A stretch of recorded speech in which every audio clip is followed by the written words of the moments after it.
Exclusive contract artist ng sikat na entertainment company ang aktor, pero matagal na itong hindi nabibigyan ng proyekto. Ang dahilan, bilib na bilib sa sarili ang aktor.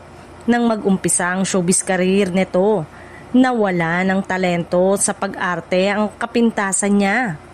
Gumawa siya ng paraan at sumailalim ang aktor sa acting workshop. Dahil sa pagsusumikap, natuto siyang umarte. Napansin at pinuri ang acting ability ng aktor sa isang proyekto kung saan isa siya sa mga bida. Pero nagkaroon ng negatibong epekto sa ugali ng aktor ang mga papuring natatanggap niya dahil naging mayabang siya.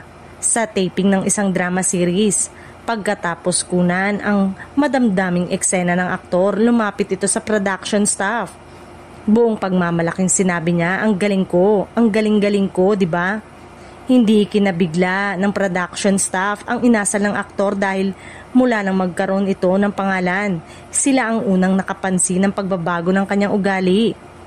Hindi lamang basta yumabang ang aktor dahil sumobra ang pagkabilib niya sa sarili. Pakiramdam niya umano ay magaling na siyang artista. Mapapansin sa mga nakaraang social media post ng aktor ang pagbabahagi nito sa mga artikulong pumupuri sa kanyang pagganap. Pero hindi consistent ang husay niya sa pag-arte.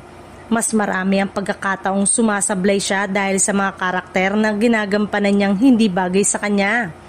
Hindi lamang ang hit and miss acting ability ng aktor ang rason kaya hindi ito binibigyan ng proyekto ng home studio niya.